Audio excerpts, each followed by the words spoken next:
For today's video, United Nations nga pala ngayon. Na late na akong lumabas. Hindi ko naman alam na may parade pala ngayon. Buti na lang at may naabutan pa ako. Mga grade 6 na kasi itong mga to. Guys, ano nga ba ang tawag dito sa mga sinasakyan? Nang mga tinalagang Miss at Mr. Hoy, lalim ng Tagalog ah. Arte ba ang tawag dito?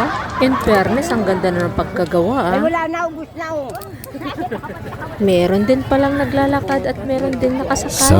Hindi ko na alam. Ilang taon na ako hindi nakakapanood ng parade. Ngayon lang ako nakapanood ulit ng parade. Sayang at hindi ko naabutan ng umpisa. Ang gaganda ng mga costume nila. Colorful.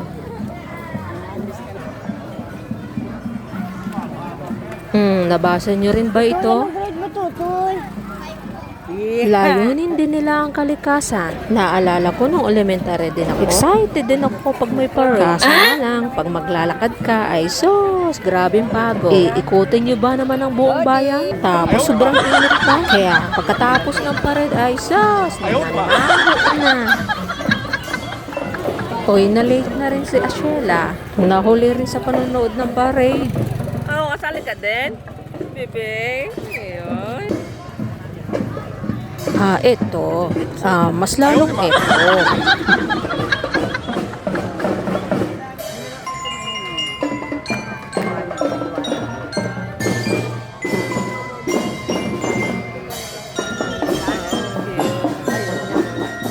Yan ang inaabangan ni Papa niya, si Marco.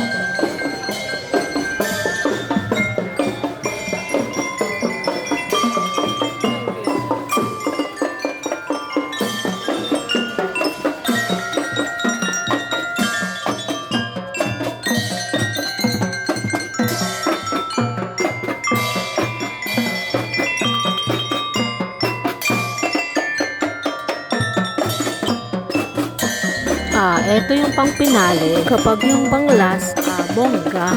Bongga yung sinasakyan ng Miss and Mr. United Nations. Ano nga ba ang tawag dito? Baka magkamali pa ako ng banggit eh.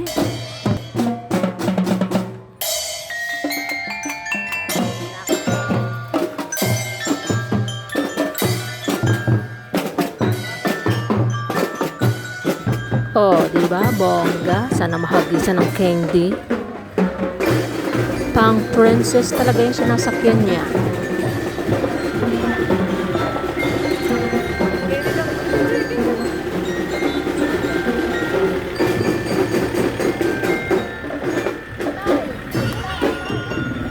Yun lang. Nabaling ang puko sa candy.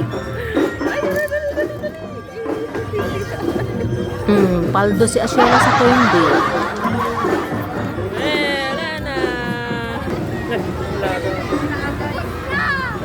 Tara na, uwi na. Okay lang late sa panonood, paldo sa candy. Tapos na ang mission nito. Kay ambot, ano nga ba tawag dito? Binigyan pa ng isipit.